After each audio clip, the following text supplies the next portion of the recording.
পুরো 30 পারাই বলা লাগে। আর 30 পারা কোরআন শরীফের কলেবর, তার বডি, তার বাহ্যিক অবস্থা যা, তার ভিতরগত অবস্থা কিন্তু আরো অনেক বেশি। কোরআনে কারীম এত গভীর, 104 খানা আসমানি কিতাব কোরআন সহ, আর কোরআন বাদে 103 খানা। এই 103 খানা আসমানি কিতাবের ভিতরে যা কিছু আছে সব কোরআনে কারীমের ভিতরে লুকায়িত আছে। খুব গভীর সাগর, তলদেশ পর্যন্ত যে পারা বড় কঠিন। একই আয়াতের তাফসীর আপনারা শুনবেন, আমি বলবো একরকম, আর এক হুজুরের আলোচনার ভিতরে ওই আয়াতের তাফসীরের ভিতরে আরো কিছু নতুনত্ব এসে যাবে, ঠিক না? দেখতে যদিও ছোট, কিন্তু ও যে কত গভীর আল্লাহই ভালো জানে।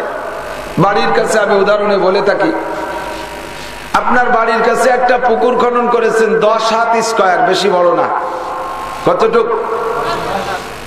পালটা বাধাই করেছেন বড় সুন্দর করে, বাহিরের পানিও ঢুকতে পারে না, ভিতরের পানিও বাইরে যেতে পারে না।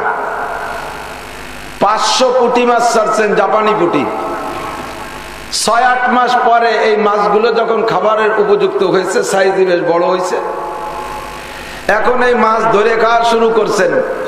তো পুকুর যেহেতু ছোট, 10 হাত কতই বা বড়। এবার একটা জাল, ওই যে হাতে বাদায় মারে, ওরে কি জাল কয়? জাকি জাল। একটা বড় জাকি জাল নিয়ে মেরে দিয়েছেন, পুরো পুকুরটাকে ঘেরাও করে ফেলাইছে। কোন জায়গা একটু আঁকা বাঁকা হয় নাই, বা এক পাশে একটু বাঁকা হয়েছে, ওটুকু টেনে পুরো দিয়েছেন।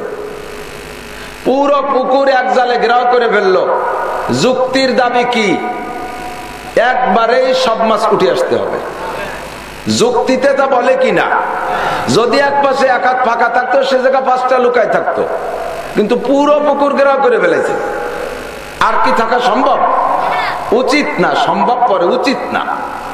কিন্তু তাকে আসে 2 বার মারলে, 10 বার মারলে, তাতেও সব শেষ হবে না, ঠিক না? 6 মাস পর্যন্ত জাল মারতে মারতে চৈত্র মাসে গিয়ে যখন পানি শুকিয়ে গেছে, কমে গেছে, হাঁটু পানি আছে, সেচি দিয়ে পানিগুলো ফেলে দিয়ে এরপরে দেখবেন বড় বড় 20টা-25টা পুঁটি মাছ ওর মধ্যে পাওয়া যাবে, ঠিক কি ঠিক না? ও দোস্ত, 10 হাত স্কয়ার পুকুর, হাতে গোনা পুঁটি, এই 10 হাত জাল দিয়ে যদি আরো 6 মাস জাল মারার পরেও যদি প্রত্যেকবারে কিছু কিছু আসতে পারে, অবশেষে হাঁটু পানি সেচে ফেলানোর পরেও যদি 25-26টে পাওয়া যেতে পারে, আল্লাহ পাকের কোরআনে কারীমের পুকুরের ভিতরে 103 খানা আসমানি কিতাব ডুবানো আছে, লুকানো আছে। 1000 বছর, 2000, 5000 বছর পর্যন্ত মুফাসসিরিন জেলেরা জাল মারতে থাকবে, আর প্রত্যেকের জালে নতুন মাছ কিছু আসতে পারে কি পারে না? জেলে যত বড় হয়, তার জাল তত বড় হয়, জালের ফাঁকাও তত বড় হয়। সাগরের বড় মাছ ধরার জন্য বড় জেলে, তাদের জাল বড়, ফাঁকা বড়, তারা বড় বড় মাছ ধরে। আর খাল পুকুরের ভিতরে, ছোট ছোট নদ নদীর ভিতরে যে জেলেরা মাছ ধরে, ওদের জাল মশারি দিয়ে বানানো, মশারির তৈরি জাল। ছোট্ট ছোট্ট ছোট ছোট যত যা আছে সব চলে আসে, ঠিক না? সাহাবায়ে কিরামরা ছিলেন বড় জেলে, তাবেঈনরা তারপরে, তাবেঈনরা তারপরে, আবু হানিফা, শাফিঈ, আহমদ, মালিক, ইন্দ্র বড় জেলে, বুখারী, মুসলিম, তিরমিজি ওয়ালা বড় বড় জেলেরা চলে গেছে, বুজুর্গানে দিন চলে গেছে, তাদের জালে বড় বড় মাছ আমাদের জন্য রেখে গেছে। অবশেষে আমরা ছোট মানুষ, গ্রাম্য জেলে, আমরা একটু ছোট ছোট মশারি জাল নিয়ে আসছি, খেয়াও দিয়ে দেখি, মাইরে দেখি ওর মধ্যে কিছু পাওয়া যায় না। তাহলে আশা করা যায় পাওয়া যেতে, ঠিক না? আল্লাহু আকবার। নবী আলাইহিস সালাতু ওয়াস সালামের 3 খানা হাদিস আমি পাইলাম। একটা হাদিসের ভিতরে নবী বলেন, আল্লাহ পাক যত সৃষ্টি করেছেন, কোন সৃষ্টিকে সৃষ্টি করতে হাত ব্যবহার করে নাই। শুধুমাত্র 4টে জিনিস সৃষ্টি করেছেন আল্লাহ পাক হাত দিয়া। কয়টা? 1 নম্বরে আরশ, আল্লাহর আরশে আজিম তৈরি করেছেন আল্লাহ হাত দিয়া। 2 নম্বরে আল্লাহর কলম তৈরি করেছেন হাত দিয়া। 3 নম্বরে জান্নাত ও আদন, 8টা জান্নাতের ভিতরে একটা জান্নাতের নাম জান্নাত ও আদন। এই জান্নাতে আদন তৈরি করেছেন আল্লাহ হাত দিয়া। 4র্থ নম্বরে আল্লাহ মানব জাতি তৈরি করেছেন হাত দিয়া। অন্য হাদিসের ভিতরে আল্লাহর নবী বলেন 4টে আল্লাহ সৃষ্টি করেছেন হাত দিয়া। তন্মধ্যে একটা আরশ, আর একটা কলম, আর একটা জান্নাতে আদন না, আর একটা হলো মুসা নবীর কিতাবখানা লিখেছিলেন আল্লাহ হাত দিয়া, তাওরাত শরীফ। 4র্থ নম্বরে আল্লাহ পাক মানব জাতি তৈরি করেছেন হাত দিয়া। 3য় হাদিসের ভিতরে নবী বলেন না, কোনো কিছু বানাইতে আল্লাহ হাত ব্যবহার করে নাই। সব কিছু সৃষ্টি করেছেন, বড় থেকে বড়, ছোট থেকে ছোট, যত যা কিছু চোখের সামনে দেখো আর না দেখো বান্দা, সব কিছু তৈরি করেছেন আল্লাহ পাক রব্বুল আলামিন কোন মেশিন দিয়া? কি মেশিন? কোন মেশিন? কোন মেশিন চেনেন? ওই ফার্নিচারের দোকানে কাঠ বানায়, সূরা ইয়াসিনের দোকানের কোন মেশিন? কন্যা সুবহানাল্লাহ। সূরা ইয়াসিনের মধ্যে কোন আছে? ওয়াইদা আরাদা শাইআন আন ইয়াকুলা লাহু কুন ফায়াকুন। জোরে বলি সুবহানাল্লাহ। আল্লাহ বলেন, ও বান্দা, যা কিছু তৈরি করার ইচ্ছা করি, সৃষ্টি করার ইচ্ছা করি, আমি আল্লাহ ওখানে হাত ব্যবহার করি না। আমি শুধু কুন বলি, কাপনুন পেশ কুন, মানে হয়ে যাও, ফায়াকুন, সঙ্গে সঙ্গে হয়ে যায়। আরশ বানাইছি কুন বলিয়া, কলম তৈরি করেছি কুন বলিয়া, জান্নাত জাহান্নাম কুন বলিয়া, আসমান জমিন কুন বলিয়া, চন্দ্র সূর্য কুন বলিয়া, ফেরেশতা জিন বানাইছি আমি কুন বলিয়া। কোনটা বানাইতে আমি হাত ব্যবহার করি নাই, একমাত্র মানব জাতি তৈরি করতে আমি আল্লাহ হাত ব্যবহার করেছি। সূরা কোরআনে কারিমের ভিতরে আল্লাহ পাক আয়াতের মাধ্যমে সাক্ষী দেন, প্রমাণ করেন। আদম আলাইহিস সালামকে বানানোর পরে সমস্ত ফেরেশতা মণ্ডলী সহ মিস্টার ইবলিসও ছিল তার ভিতরে। আল্লাহ বললেন, উসজুদু লি আদম, আমার আদমকে সিজদা করো। ফাসাদাল মালাইকাতু কুল্লুহুম আজমাউন, সমস্ত ফেরেশতারা সঙ্গে সঙ্গে সিজদায় পড়ে গেল। ইল্লা ইবলিস, শুধুমাত্র ইবলিস সিজদা করে নাই। ঠিক না? এবার আল্লাহ তাকে বললেন, ক্বালা ইয়া ইবলিস মা মানাকা আন তাসজুদা লিমা খালাকতু বিয়াদাইয়া। ওগো ইবলিস, কোনটা আমি হাত দিয়ে বানাইলাম না, শুধু আদর করে সোহাগ করে আমি এই আদমকে বানাইলাম হাত দিয়া। একে একটা সিজদা দিতে বললাম, মা মানাকা আন তাসজুদা, কোন কারণে তুই সিজদা দিলি না? কিসে তোরে সিজদার থেকে ঠেকাইলো? লিমা খালাকতু বিয়াদাইয়া, যা তৈরি করেছি আমার দুটো হাত ব্যবহার করে। জোরে বলি সুবহানাল্লাহ। কিভাবে বানাইলেন আল্লাহ? হাত দিয়া। ফেরেশতাদেরকে বললেন, মিন আদিমিল আরদ, আদিম মানে চামড়া, আদিম মানে, সেখান থেকে আদম শব্দের উৎপত্তি। আদম মানে চামড়া। সারা দুনিয়ার জমিনের চামড়া তুলে নিয়ে আসো, উপরিভাগের মাটি নিয়ে আসো, যতদূর পর্যন্ত কিয়ামতের আগ পর্যন্ত মানব বসতি হবে, মানুষের বিস্তার হবে, এতদূর পর্যন্ত মাটি নিয়া, উপরি মাটি নিয়া আল্লাহ পাকের সামনে পেশ করলেন। জি আল্লাহ, জমিনের চামড়া নিয়ে আসছি। আল্লাহ বললেন, খামিরা বানাও, এটাকে সেনে ফেলো, এটাকে মিশিয়ে ফেলো। সমস্ত মাটিকে সেনে চটকায়া চটকায়া মিশাইয়া বললেন, আল্লাহ তুমি বানাইবা না, আমরা বানাবো। আল্লাহ বললেন, গলার নিচে টুক তোমরা বানাও।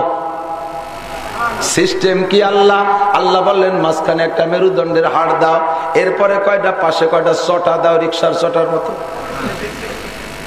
রিক্সার ফেরে বসে না, এরকম লাগাও।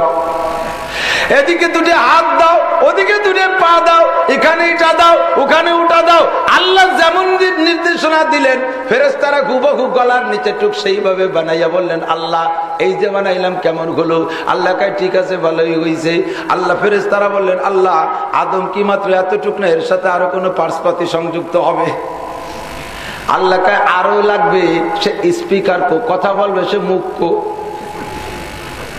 কান को, चक्कू को, हेडलाइट को, জি আল্লাহ এটুক তো নাই, তাহলে অতটুকু কি করে মানুষ হয়? এবার বললেন ফেরেশতারা, আল্লাহ এই উপরের টুক কিভাবে বানাইবো তুমি বলে দাও। আল্লাহ কয়, ও ফেরেশতারা এইটুক তোমরা বানাইতে পারবা না, তোমরা যতটুক বানাইছো ওর ভিতরে একের সাথে অপরের মিল থাকতে পারে, তাতে কোনো সমস্যা হবে না, ওতে পার্থক্য করার প্রয়োজন নাই, ও জায়গায় একের সাথে অপরের মিল থাকাতে সমস্যা নাই। উপরের যে টুক বানাইতে হবে ওই টুকের ভিতরে কোটি কোটি মডেলিং আছে, একে টাইমে পৃথিবীতে হাজার কোটি মানুষ থাকবে, একজনের চেহারার সাথে আর একজনের চেহারায় মিল হবে না, এইরকম মডেলিং তোমরা দিতে পারবা না। সুতরাং গলার উপরের টুক আমি আল্লাহর হাত দিয়ে বানাইতে হবে।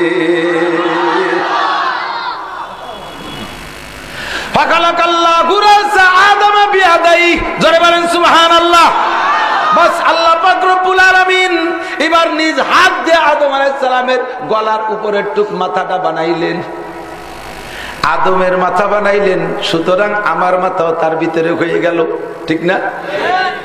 হিন্দু বলো, বুদ্ধ বলো, খ্রিস্টান বলো, আস্তিক বলো, নাস্তিক বলো, মুসলমান বলো, যত মানুষ দুনিয়ায় জন্ম নিয়েছে আর কিয়ামত পর্যন্ত জন্ম নেবে, সমস্ত মানুষের গলার উপরের টুক তৈরি করেন আল্লাহ পাক তার নিজ হাত দিয়া। আমি এই ইতিহাস কেন বললাম? দেখ, যেই জিনিসের পিছনে যার পরিশ্রম বেশি ওই জিনিসের প্রতি তার মায়া বেশি, ঠিক না? পরিশ্রম ছাড়া যেই জিনিস অর্জন হয় ওই জিনিসের প্রতি মায়া আর দরদ কম হয়। একটা লোক সারাদিন রিক্সা চালাইয়া মাথার গাম পায়ে চলে যায় তার কষ্টে অর্জিত টাকা, আর একটা লোক রাস্তায় চৌরাস্তায় একখান রুল নিয়ে দাঁড়াইলে এই ঘন্টার ভিতরে তার 1.5 লাখ টাকা হয়ে যায়। ওই টাকার এই টাকার দাম এক না, কথা বলেন ঠিক না? ও দোস্ত, যার টাকা যে টাকা যেমন আসে ওই টাকার মর্যাদা তেমন হয়। এক যুবকরে দেখি 300 টাকা দামের এক জোড়া ছিঁড়া স্যান্ডেল নতুন কিনছিল 300 টাকা, যা আপাতত পুরো নিয়ে গেছে। এই স্যান্ডেল এই জুতা পরিষ্কার করতেছে, মুছতেছে 12,000 টাকা দামের একটা শালের কেনি দিয়ে। এটি কি কয়? এ যুবক, এই 12,000 টাকা দামের শাল চেনেন তো? 2016 সাল এই কাশ্মীরি চাদর, এত দামি শাল দিয়ে জুতো মোছো, জুতা কার আর শাল কার? যুবক কয়, জুতা জোড়া কিনছি আমার নিজের টাকা দিয়ে, রিক্সা চালানোর টাকা দিয়ে। শাল কার? কয় শালটা আমার শ্বশুর দিয়েছে।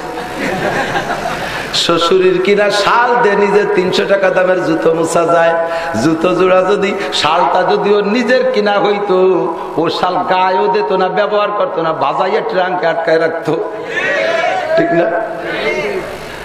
সন্তান জন্ম দিতে মা আর বাপ লাগে, কথা বলেন।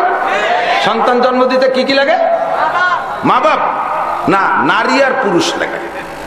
মা বাপ লাগে, মা লাগে তবে বাপ লাগে না, নারী পুরুষ লাগে। অভিযোগ হবে এইটা কেমন কথা কয়, বাপ ছাড়া কি? যার সন্তান হারামজাদা, ফার্সিতে কয় হারামজাদা, বাংলায় কয় যার সন্তান। আর আমাদের গোপালগঞ্জের ওই সরাসরি পাবলিক বাংলায় কয় জাইরুর বাচ্চা, ঠিক আছে না? এ যার সন্তানকে আব্বার নাম কি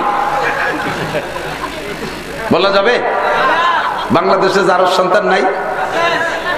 সাংবাদিকদের তথ্য, প্রত্যেক বছর 70 থেকে 80,000 সন্তান জন্ম নেয় হারামজাদা। এই যার সন্তান সহশিক্ষার সহচাকরি যে জায়গা আছে ওই জায়গার থেকে প্রোডাকশন হয় 80%। বোঝেন, সহশিক্ষার সহচাকরি নাম করা যাবে না। ওখান থেকে উৎপাদন হয় 80%, আর বাকি লোকালে হয় 20%। টোটাল মিলে 70 থেকে 80,000 হারামজাদা জারোর সন্তান, জারোর বাচ্চা পয়দা হয় বাংলাদেশে। এই জারোর সন্তানরা জীবনে কোনোদিন মা বাপের পরিচয় দিতে পারবে না, কথা বলেন ঠিক কি ঠিক না? কিছুদিন মায়ের পিছে পিছে ঘুরবে, এরপরে মাকে এড়িয়ে চলে যাবে। সেম কোয়ালিটি অল কাল, একেবারে কুকুরের বাচ্চার মতো, কথা কয় না? সারা পৃথিবীতে বর্তমানে কুকুরের বাচ্চা ডেলিভারি চলতেছে, ঠিক না? এক একটা কুকুরের মা কুকুরের পিছে 2টা